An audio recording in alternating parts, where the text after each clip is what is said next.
На ТНВ субботняя подборка новостей. В студии Алексей Калиничев. Здравствуйте, и вот наши темы. И парк открыли, и кумиры приехали. Вот он, Рональдиньо, и не один, а Россия. Что Рональдиньо сказал казанцам, и как они его встретили, увидел Дмитрий Аринин.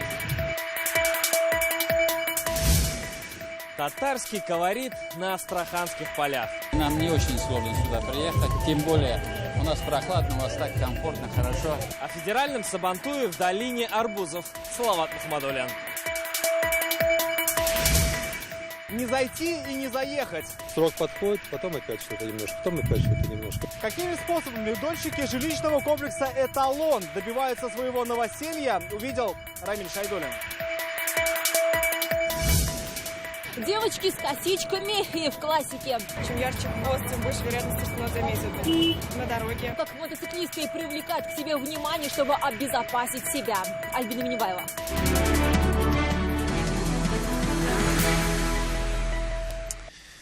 Рональдиньо в Казани. И этим все сказано. Сегодня один из лучших игроков в истории мирового футбола открыл в Татарстане парк Кубка Конфедерации. Возле центрального стадиона раскинулась целая ярмарка из всевозможных футбольных аттракционов. Такое пиршество собрало несколько тысяч человек. О большой радости футбольных болельщиков Дмитрий Аринин. Вот он, Рональдиньо, и не один, а Россия. Это, что называется, два в одном. Блистающий Кубок Конфедерации и бразильский волшебник мяча с своей лучезарной улыбкой. Такого в Казани еще никогда не было. Я очень рад находиться здесь, в Казани, в России. И я очень рад, что вы меня так тепло принимаете. Большое спасибо. Это действительно очень-очень красивый город. Кумир миллионов приехал в Казань в компании двух не менее известных футболистов – Джей Акочи и Алексея Смертина. Но особое внимание было только ему. Кумир с детства. Это невероятно, что он здесь, в Казани. Наша мечта. Он единственный, который играл с улыбкой. Вы представляете? Все другие делают серьезную работу, а он радуется игре. Жалко, что он закончил свою карьеру. Ему только 37 лет. Еще бы играть и играть.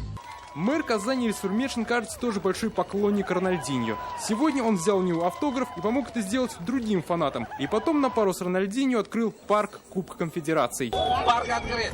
Парк открыт. Друзья, парк открыт. Парк Кубка Конфедерации – это около десятка футбольных аттракционов. Тут можно поиграть и в настольный футбол, и футбольным мячом на теннисном столе. Самая же большая очередь собралась из желающих забить гол вратарю-роботу. Правда, получалось это не у многих. Как тебе удалось забить вратарю-роботу? Я забила от штанги. В награду за такие футбольные свершения можно получить различные призы, в том числе и билеты на Кубок Конфедераций. Парк будет работать сегодня и завтра. Дмитрий Аринин, Данил Филатов, ТНВ, Казань. А уже в ближайшую среду Казань-арену протестируют перед предстоящим Кубком Конфедерации 17 мая. Здесь будут играть «Рубин» и ЦСКА. На матч можно попасть бесплатно при наличии паспорта болельщика. Обо всех прелестях и нюансах предстоящего праздника футбола наш корреспондент Дмитрий Аринин расспросил спортивного министра Татарстана Владимира Леонова. Здравствуйте, Владимир Александрович. Скажите, что нас ждет 17 мая в день игры «Рубин» ЦСКА? Это по решению оргкомитета еще будет являться тестовым матчем перед самым большим событием этого сезона, этого года, Кубком Конфедерации. То бишь мы планируем все те сервисы, которые будут работать на Кубке Конфедерации, уже оттестировать 17 мая. Самое важное – это протестировать новую систему контроля доступа, потому что посещение матчей Кубка Конфедерации, так же как и 17 мая, будет по двум документам. То бишь, необходимо будет иметь билет на матч и иметь паспорт болельщика. Именно 17 мая было принято решение, что проход будет бесплатный. Паспорт болельщика, напомните, для чего еще нужно, чтобы хулиганов преградить, получается, входом? Значит, паспорт болельщика для того, чтобы каждый, кто приходит на стадион, был идентифицирован. То есть он так называется ID. Вот, потому что, не хочу уходить в подробности, вы видите, что происходит, много различных, неприятных инцидентов не только в нашей стране. Поэтому для того, чтобы обеспечить максимальную безопасность на арене, мы хотим, чтобы каждый, кто попадает на эту арену, был идентифицирован. Паспорт болельщика, он единый. Он, вот, пожалуйста, выглядит вот приблизительно так, уже как ходячая реклама. И этот паспорт болельщика будет работать в рамках Кубка Конфедерации. Причем не только в Казани, а во всех городах. Как же можно его получить? Необходимо зайти на сайт rubinfans.ru. Там очень подробно все расписано. Оформить некую заявку. И вам придет ответная смс, когда вам нужно и где нужно забрать этот фан-ID. Сегодня у нас работает 2 центра выдачи. Сколько времени занимает оформление паспорта? Оформление паспорта занимает от 3 до 5 минут. Иногородний может приехать и оформить его? Желательно это делать заранее, то есть вот как могу рассказать на собственном примере, то есть я, грубо говоря, сегодня заполнил, завтра я пошел его получил. Как же быть владельцем абонементов? Мы вышли просто на связь с ними, объяснили, как это сделать, соответственно, они эти все процедуры прошли. А вот если у человека есть абонемент, но нет паспорта, его на футбол не пустят, да, получается? В этот день нет. На сегодняшний день мы оформили уже 1000 паспортов болельщиков для них. А всего сколько? Всего, но мы ориентируемся, что 20-30 в этот день. Надеемся, что будет на Казани-арене. Болельщикам как лучше приезжать? Там же, говорят, будут дороги перекрывать. Лучше всего приезжать на общественном транспорте, либо на такси. Дороги будут перекрыты только в радиусе 500 метров, то есть не будет такого глобального перекрытия, то есть не будет там, как иногда пугает, там полгорода будем закрывать. Паспорт болельщика какие-то льготы сулит, допустим, бесплатный проезд на общественном транспорте? Бесплатный проезд на общественном транспорте только в рамках Кубка Конфедерации при наличии билета на матч. Чем будет интересен Кубок Конфедерации? Почему стоит на него купить билеты, прийти посмотреть? Кубок Конфедерации, чем он интересен? Впервые этот турнир проводится на территории нашей страны, и, в общем-то, я думаю, что в ближайшее время, еще неизвестно, когда мы такой турнир приобретем. Нам очень повезло с жеребьевкой, не постоянно это говорю, к нам приедет Португалия, к нам приедет Мексика, к нам приедет Чили, к нам приедет Германия, сборная России будет играть. Какая-то культурная программа будет в это время? Культурная программа на самой арене не будет, все-таки это чисто футбольное мероприятие. Культурная программа будет работать вообще в городе. Будет достаточно много мероприятий, мы продлили все сезоны. Театральные сезоны будут открыты все музеи. То есть мы постарались вот в эти 10 дней с 18 по 28 июня вместить, чтобы помимо, соответственно, там футбольной части можно было что-то посетить, что-то посмотреть. Мы полностью готовы с точки зрения номерного фонда гостиничного. Мы живем в таком прекрасном времени и в таком прекрасном месте. Спасибо за замечательную беседу. Спасибо. В связи с проведением в июне в Казани игр Кубка Конфедерации ожидается прибытие большого количества гостей. А потому МВД Республики просит жителей быть бдительнее, обратить внимание на лица, которые проявляют необоснованный интерес к спортивным сооружениям, объектам транспорта, интересуются покупкой химических реактивов, ядов и веществ, используемых для совершения терактов, арендуют жилье на короткое время и просят перенести ручную кладь, а также одеты не по сезону. Рекомендуется не оставлять без внимания бесхозные вещи. При первых подозрениях необходимо звонить в полицию. Хакерская атака на компьютеры МВД России. Накануне Департаментом информационных технологий, связи и защиты информации ведомства была зафиксирована вирусная атака на персональные компьютеры структуры. Благодаря своевременно принятым мерам заблокировали порядка 1000 зараженных компьютеров, что составляет менее 1%. По оценке лаборатории Касперского, всего было проведено 45 тысяч попыток атак в 74 странах мира. Основная часть пришлась на Россию. В настоящий момент вирус локализован. Проводятся технические работы по его уничтожению и обновлению средств антивирусной защиты. Стоит отметить, что утечка служебной информации с информационных ресурсов Министерства внутренних дел России полностью исключена.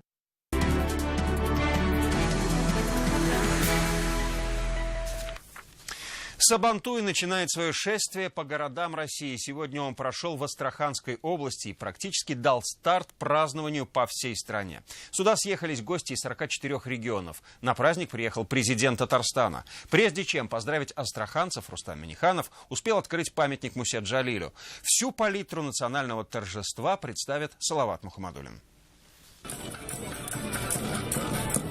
Вместо хлеба и соли – хлеб и чак-чак. Сегодня в долине арбузов Сабантуй. Отмечают его татары со всей страны. Киров, да? На суд гостей ручные работы из древесины, кожи, глины прямиком из Татарстана. Здесь же и тюбетейки. На прилавках республиканской ярмарки знакомую вещь нашел и президент. Я вот в таких вот тапочках хожу. Праздник плуга отметили на поле местного центрального стадиона под татарский лейтмотив. Как хороший гость, Рустам Миниханов приехал не с пустыми руками и передал ключи от нового микроавтобуса директору Астраханской школы имени Габдуллы Тукая. Мы находимся, может быть, не так близко друг от друга, но нас объединяет Волга. Вообще и грузопотоки, и движение, и все остальное есть. И нам не очень сложно сюда приехать, тем более у нас прохладно, у вас так комфортно, хорошо. Тесную дружескую связь между регионами отметил и губернатор Астраханской области Александр Жилкин. С Татарстаном, с Казанью у вас только не особые отношения, глубоко уходящие в корни, они родственные, они кровные. И, безусловно, все праздники хороши. Сказанное со сцены подтверждается и на деле. Федеральный Сабантуй в Астрахани отметили уже во второй раз. Здесь проживает более 60 тысяч татар, и это тот случай, когда дружеские объятия лидеров двух регионов заставляют забыть о расстоянии в несколько тысяч километров и чувствовать себя везде, как дома. Салават Мухаммадуллин, ТНВ, Астрахань. Дольщики жилого комплекса «Эталон» больше 10 лет ждут квартиру, но высотка даже не достроена, хотя за квадратные метры давно уплачено. Сегодня дольщики инициировали встречу с застройщиком, однако она получилась односторонней. Станет ли эта встреча началом конца? Ответ искал Рамиль Шайдуллин. В кипе документах в руках Марины Доминовой почти нет надежд на заселение. Это письма от прокуратуры и исполкома недавние и 5-летней давности. Год от года они спрашивают, когда можно заехать, но в официальных ответах меняются только даты. Ответ везде один. Такое ощущение, что все письма писались под копирку. О проведении работ по завершению строительства дома вы можете узнать от членов инициативной группы «Вашего дома» и в управлении жилищной политики исполнительного комитета города Казани. 28 человек ждут жилья еще с 2006 года, хотя за квартиры давно рассчитались. Я продавала квартиру, которая у меня была. На сегодняшний день я осталась одна мать-одиночка с ребенком на улице. Продолжать ждать на улице или есть законные способы заселиться, дольщиков консультируют юристы. В первую очередь обращение в суды с исками о признании права собственности на долю в незавершенном строительстве.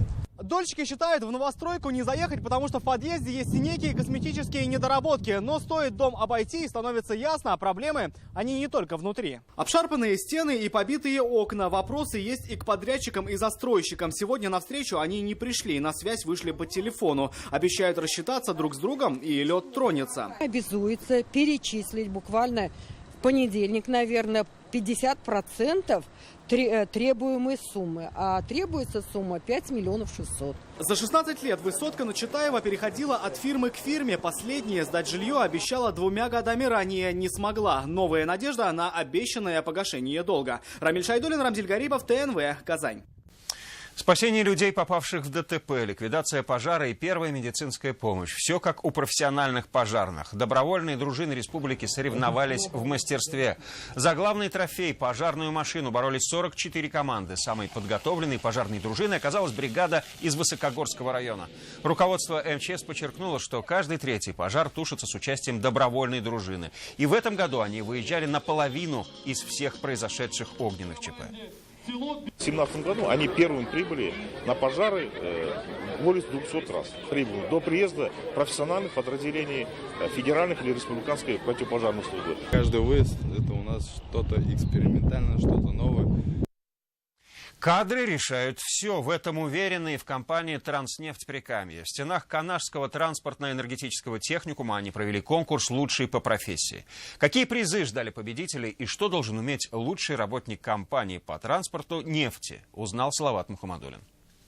Одни без единой искры делят нефтепроводную трубу, другие ее сваривают. У каждого своя задача. Лучших по профессии выявляют линейные трубопроводчики, электрогазосварщики, электромонтеры, лаборанты химического анализа и слесари по ремонту технологических установок. Лауреаты у нас победители. Значит, в течение года дополнительно к заработной плате 16% выплачивается. Побороться за призы и звание лучшего по профессии в Транснефть Прикамье приехали около 30 работников из районных управлений. Я считаю, что это довольно-таки сложно, надо очень много знать. Нужно знать нормативную документацию. Конкурс прошел в 2 этапа – теоретический и практический. Все умения его участники демонстрировали на базе Канашского транспортно-энергетического техникума. Ежегодно через техникум проходит обучение свыше 7 тысяч работников организации системы «Транснефть». Победители этого конкурса поедут защищать честь предприятия среди лучших представителей компании «Транснефть». Мотоциклисты привлекают внимание. Сегодня за руль сели дамы, а все для того, чтобы еще раз напомнить о безопасности на дорогах. Альбина Минибаева о том, как водителям мотоциклов стать заметнее. Такие розовые цветочки, там все дела, вот тут. Все красиво, все, да, как у девочек. Девочки остаются девочками даже на брутальных мотоциклах. Пушистый ирокез или косые дреды – это еще и аксессуар для безопасности. С распущенными редко кто ездит, потому что, когда едешь, это очень ветрено. Чтобы и красиво было, и броско. Моду к ярким элементам мотоэкипировки в Казани вела Елена Желтухина. У мотоциклистки все по классике. Коса, девичья краса. Только не говорите, что вы их моете шампунем. Еще пока что не мыла, но шампунем не моем, бальзамом не ополаскиваю. А мне кажется, вполне возможно, потому что если я прокачусь в дождь в какой-нибудь, то она станет у меня розово-коричневого цвета, и тогда я ее помою. Владельцы байков объединились, чтобы напомнить водителям авто о себе. На столичных перекрестках раздавали памятки с простыми правилами. По статистике ГИБДД водителей двухколесного становится меньше, но аварии не исключаются. Мотоциклисты у нас относятся к категории участников дорожного движения наиболее уязвимых, потому что мотоциклы, как вы знаете, обладают низкой пассивной безопасностью. На дорогах есть проблемы. У нас еще сложнее то, что у нас более габаритные и более массотяжелые. Поддержал и спецмототранспорт, фельдшеры, пожарные и инспекторы, хоть и в рабочее время, но тоже мотоциклисты. На дорогах все равны. Как и всем мотоциклистам, смотреть по зеркалам. Смотрите по зеркалам. Это самое элементарное правило, которое остается актуальным как для водителей двухколесного, так и автомобилей. Альбина Минибаева, Амир Залюшев, ТНВ, Казань. Наши зрители его не просто помнят, они его знают наизусть. Наш канал завершил флешмоб, посвященный памяти Евгения Евтушенко. Под хэштегом ТНВ «Творчество на века» в социальных сетях появились видеозаписи, на которых любители поэзии читают стихи. Об итогах флешмоба и о стихии Евтушенко Сергей Хайдаров. Дай бог слепцам глаза вернуть и спины выплюнуть с горбатым. И жить еще мы не умеем. И не умеем умирать. Людей неинтересных в мире нет. Их судьбы, как истории планет. Актеры, журналисты, математики и IT-специалисты. Флешмоб под хэштегом ТНВ «Творчество на века» поддержали десятки людей. Разве же можно, чтобы все это длилось? Это какая-то несправедливость. Где и когда это сделалось модным? Живым равнодушие, внимание мертвым. Тем и страшна последняя любовь, что это не любовь, а страх потери. Именно Евтушенко – автор известного тезиса, что поэт в России больше, чем поэт. Евтушенко не раз бывал в Казани. Последний визит состоялся летом 2014-го. Поэт стал одним из героев казанского проекта «Литературный дворик». На шаре земном, ненадежном ковчеге, и мы устоим ли назло мизантропам, проверку потопом? Проверку потопом. Он ушел из жизни 1 апреля. В память о поэте на ТНВ литературный видеофлешмоб. Поддержали его и активисты фонда «Благие дела». Завершением акции стал вечер памяти. Все средства, которые будут собраны, на нем будут направлены в фонд. Наш флешмоб поддержали не только жители Казани, но и Москвы, и Санкт-Петербурга, чему мы очень рады. Все прошло очень красиво. Он говорил просто о сложном. Так может только гений и больше, чем поэт. Дай Бог всего, всего, всего. И сразу всем, чтоб не обидно. Дай Бог всего, но лишь того, за что потом не станет стыдно. Сергей Хайдаров, Альбина Салгараева, Лиса Мустафина и Амир Залюшев. ТНВ, Казань. Классика по-новому. Мировые звезды и полные залы. В Казани стартовал юбилейный 30-й Нуриевский фестиваль. Крупнейший балетный форум пройдет с 13 по 30 мая. Открылся он премьерной постановкой «Ромео и Джульетта», которая как раз сейчас на сцене. На фестивале работает наш корреспондент Лина Зинатуллина. Лина, добрый вечер. Чем впечатляет премьера и как ее встретили зрители? Добрый вечер, Алексей. Надо сказать, балет «Ромео и Джульетта» в репертуаре казанской труппы уже почти 20 лет. И за это время не менялся до сегодняшнего дня. Статус премьеры этому показу дала новая постановка. Ей занимался художественный руководитель балета театра Владимир Яковлев. Нам уже удалось с ним пообщаться и узнать, что же отличает новое прочтение. Сейчас 21 век. Пришло другое время. Пришло даже другое мышление. Пришла другая эстетика. А спектакли, они, знаете, они как люди, они имеют свойство стареть, к сожалению, да, и в моральном отношении, и в художественном отношении, и в зрительском таком ряде спектаклей, ну, имеют вот такую способность стареть. Поэтому сейчас возникла необходимость сделать новую редакцию спектакля. Главные партии сегодня исполняют казанцы Кристина Андреева и Михаил Тимаев. А вот во второй фестивальный вечер их заменят молодые 19-летние бразильские артисты. Фестиваль знакомит казанцев не только с признанными, но и с восходящими звездами балета. Конкретно для меня там, может быть, не столь большие перемены, потому что все равно у нас сюжетная линия, все осталось так же. Мы не ушли куда-то там, какое-то, может быть, неестественное. Вот. Поэтому, ну, там есть какие-то музыкальные изменения, хореографические, конечно, там вариации, там монологи, что-то такое, мизансцены. Все, ну, многое поменялось. Сегодня действительно полный зал. Билетов на фестиваль в продаже уже нет. Они закончились буквально в первые дни. И это, пожалуй, единственный минус фестиваля. На этом у меня все. Алексей. Спасибо, Лина. Это было включение из театра оперы и балета с открытия Нуриевского фестиваля. Ну а мы переходим к традиционной по субботам рубрике «В сети». Что было интересного и необычного на этой неделе в интернете, расскажет Арман Костанян.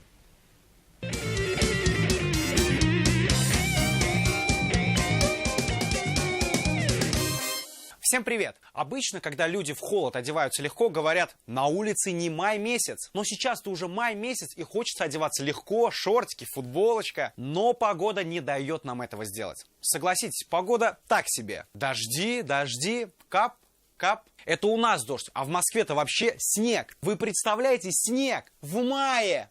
Ахахаха, погода, прекрати, что ты с нами делаешь? Нет, ну нормально же общались, а? Друзья, а я знаю, в чем дело. В этом году просто на улице Баумана нет индейцев-музыкантов. Мне кажется, именно они в Казани вызывали хорошую погоду. Вот теперь подумайте над этим. Как говорится, погода погодой, а праздник по расписанию. 72-я годовщина Дня Победы. Праздник и сегодня один из самых важных и трогательных. Поэтому ловите небольшую фотоподборку пользователей, которые на протяжении всего праздника не переставая выкладывали фото в сеть. Тут и детские рисунки в подъездах, и креативные наклейки на автомобиле. А в Челнах вообще соригинальничали на бизнес-отеле. Вот такая красота. А на стоянке из машин выстроили надпись «9 мая». Ну и, конечно же, салют. Но перед тем, как показать сам салют, который уже и так все видели, я покажу вам то, как выглядит он до залпов. Готовы? Та-дам! Вот такая вот баржа с кучей цветных бочек. Ну и, соответственно, человека, от которого, собственно, все и зависит. Так что, если салют задерживается, значит, у него либо спички не зажигаются, либо он это специально делает, чтобы не забывали, кто здесь главный. А наш следующий герой тоже подошел очень оригинально к празднованию праздника.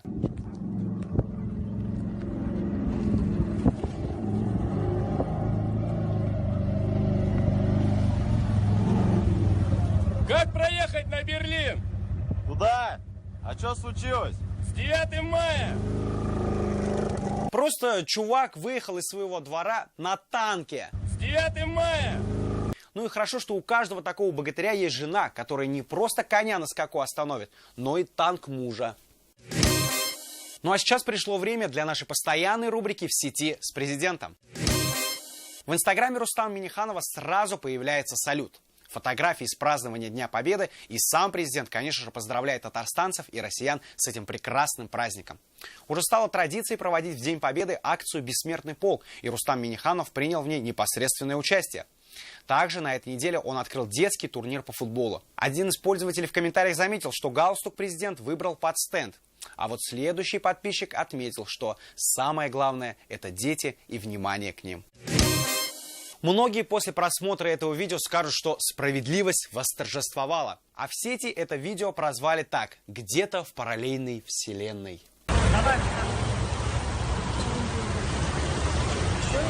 В Уфе инспектора ДПС задержали при попытке получения взятки. То-то и оно – взятки брать. Причем интереснее всего наблюдать за его, так скажем, напарником, который просто стоит в сторонке. Я просто стоял в стороне. Прости, братец, бывает. Ладно, пойду дальше штрафовать всех. И напоследок топ-запрос татарстанцев в Яндексе. Первые 4 строчки связаны с Днем Победы. День Победы, парад, салют, бессмертный полк. Затем в топ запросов вошел хоккейный матч Россия-Германия. 6-3 в нашу пользу. Болельщики считают, что 8 мая немцам вообще не везет. Также казанцы интересовались ЕГЭ и ОГЭ. Все, конец учебного года близок, а значит скоро толпы школьников пойдут писать экзамены. Удачи им!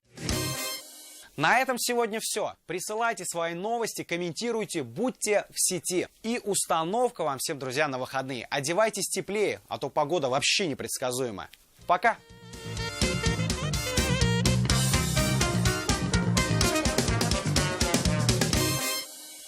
Завершит выпуск прогноз погоды на завтра. Ну а следующий выпуск новостей на ТНВ в 21:30. До встречи.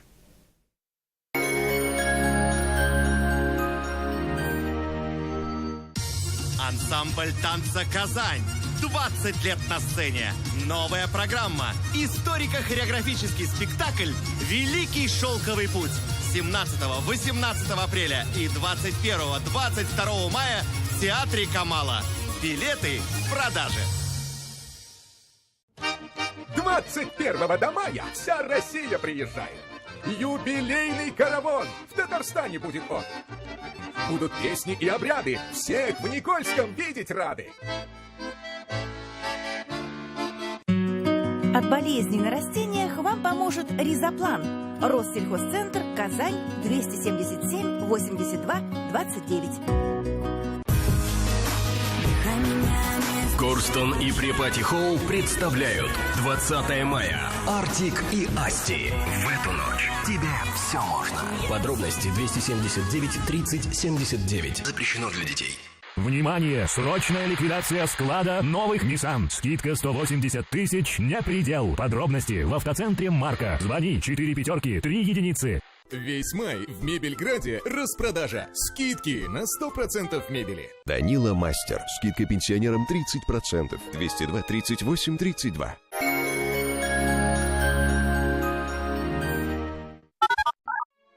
Болят суставы? Вы можете забыть об этом уже после первого визита к нам.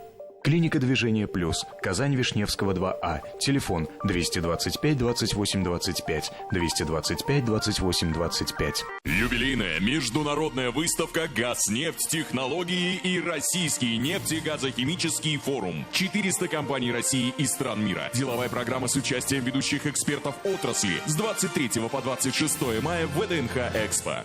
Данила Мастер. Скидка пенсионерам 30%. 202 38 32. Казанские ведомости. Газета о Казани и республике. Газета для дома и вашей семьи. 3 разных индекса на любой вкус.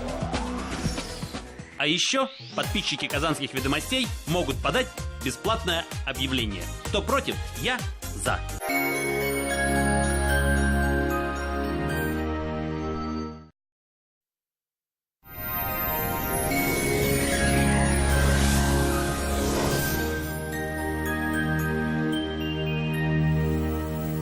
Здравствуйте, вы смотрите прогноз погоды на ТНВ. Спонсор выпуска – изготовитель корпусной мебели на заказ Данил Мастер. Настало время низких цен. Задумались о кухне, хотите быстро, качественно и недорого? Звоните в Данил Мастер. Закажите кухню сейчас и получите сушилку и мойку в подарок. Доставка и установка также бесплатны. Данил Мастер, Казань, Восстание 23, телефон 2167 166. А теперь поговорим о погоде. В предстоящие сутки температура в республике еще понизится, особенно в ночные часы. Осадки же прекратятся. По данным Яндекс.Погоды, на юго-востоке республики ожидается переменная облачность без осадков. Ночью будет до 1 тепла, днем же до 12 градусов выше 0. На северо-востоке переменная облачность, осадки не ожидаются, ночью +1, днем же до плюс 11 градусов. На севере республики облачно с прояснениями и без осадков. Ночью будет около 0 градусов, днем же до плюс 11. На северо-западе облачно, осадки не ожидаются.